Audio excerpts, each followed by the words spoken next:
राष्ट्रीय स्वर्णकार मंच का कार्यक्रम शहर के सिविल लाइंस स्थित प्रेस क्लब में संपन्न हुआ। इस कार्यक्रम में संगठन के द्वारा नवनिर्वाचित पदों पर चुने गए पदाधिकारियों का शपथ ग्रहण और राजनीतिक भागीदारी पर चर्चा की गई। बाहर से आए पदाधिकारियों और सभी नगर पालिका चेयरमैनों के द्वारा अपने अपने विचार व्यक्त किए गए। इस मौके पर मुख्य अतिथि के रूप में अयोध्या हनुमानगढ़ी के संकट मोचन सेना के राष्ट्रीय अध्यक्ष महंत संजय दास महाराज और नगर विधायक वेद प्रकाश गुप्ता मौजूद रहे।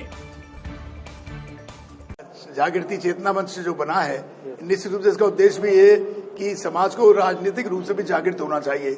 वैश्य समाज, हम लोग तो निरंतर 40 वर्षों से प्रयास करते रहे हैं।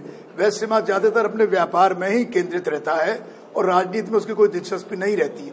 कहीं ना कहीं इसका नुकसान हम सब लोगों को उठाना पड़ता है।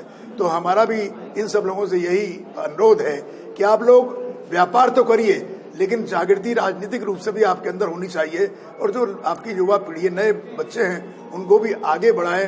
इस कार्यक्रम में हमारी युवा इकाई टीम गठित की गई है, जिसका सम्मान समारोह और शपथ ग्रहण समारोह भी आज कार्यक्रम में आयोजित किया गया है, जिसमें हमारे संस्थापक महोदय सहित प्रदेश के कई पदाधिकारी आए हैं और राजनीति की तरफ हम लोगों को जागरूक करने के उद्देश्य से कार्यक्रम रखा गया है और युवा टीमों को आगे बढ़ाने के लिए उनका चयन किया गया है और नवनिर्वाचित पदाधिकारियों का सम्मान किया गया, उनका शपथ ग्रहण समारोह भी किया गया है।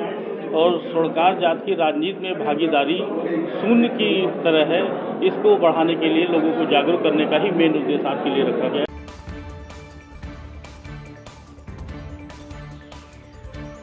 रामनगरी अयोध्या में सड़कों के चौड़ीकरण को लेकर जिला प्रशासन मार्ग में आने वाले धार्मिक स्थलों की सूची तैयार कर रहा है, जिसमें 1 दर्जन स्थल शामिल हैं, जिसे हटाए जाने के लिए शासन से अनुमति मांगी जा रही है, जिससे मार्गों का चौड़ीकरण किया जा सके। इस दौरान नया घाट से लेकर शहादतगंज के साथ अयोध्या धाम के अंदर अन्य मार्गों के चौड़ीकरण को लेकर कई धार्मिक स्थल भी उसकी जद में आ रहे हैं। प्राथमिक स्तर पे जिलाधिकारी महोदय द्वारा पूरे जिले का और नगर निगम द्वारा नगर निगम क्षेत्र का और विकास प्राधिकरण द्वारा विकास प्राधिकरण की सड़कों पर हम लोगों ने एक सर्वे करके सूचना शासन को पहुंचा दी है कि कितने ऐसे धार्मिक स्थल हैं, वो किसी भी धर्म के हों, जिनकी वजह से आवागमन बाधित हो रहा है या जो सार्वजनिक स्थलों पर बिना अनुमति के पिछले 11 साल के अंदर बनाए गए हैं, उनको हटाया जाएगा और जो 11 साल से पूर्व के हैं उनको विस्थापित किया जाएगा। ये शासन की भी मंशा है और ये सुप्रीम कोर्ट की भी मंशा है। हम लोग इसमें तैयारी कर रहे हैं और शीघ्र ही ऐसे सभी धार्मिक स्थल जो किसी भी प्रकार से आवागमन को या यात्रियों की सुविधा को बाधित करते हैं उनको निष्ठापित किया जाएगा, हटाया जाएगा।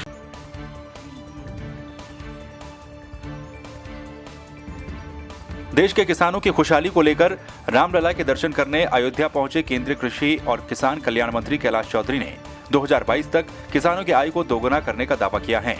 इसके लिए उन्होंने रामलला का आशीर्वाद भी मांगा, जिसके बाद हनुमानगढ़ी पर भी बजरंगबली के दर्शन किए गए।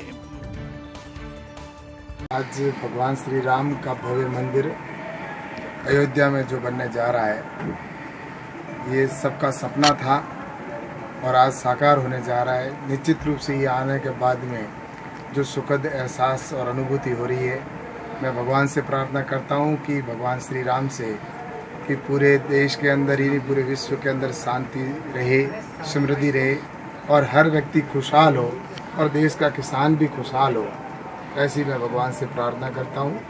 और निश्चित रूप से जिस तरह से किसानों के लिए प्रधानमंत्री जी के नेतृत्व में जो विकास हो रहा है, किसानों को इनकम 2022 तक डबल करने का लक्ष्य है, उसको लेकर नरेंद्र मोदी जी के नेतृत्व में सरकार काम कर रही है। तो मैं भगवान से प्रार्थना करता हूँ कि वो लक्ष्य निश्चित रूप से पूरा होगा।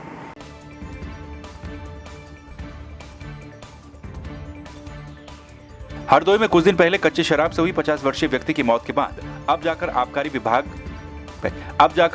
विभाग की टीम की कुंभकर्ण की नींद टूटी है। छापेमारी करते हुए आबकारी इंस्पेक्टर नेहा सिंह ने काशीराम कॉलोनी में कई जगहों पर छापेमारी की, जिसमें 15 लीटर कच्ची शराब बरामद की गई। उसके बाद टीम ने थोड़ी दूर पर स्थित मोहल्ला हाथ हकीम में भी छापेमारी की।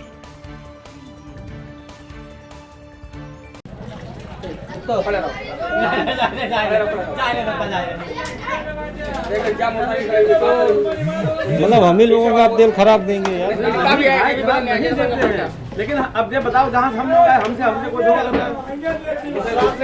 धोखा दे दिया हमको। विश्वास में आओ तो काम होता है। तो हम आता है, इतनी ठंड पड़ी नहीं है तो वो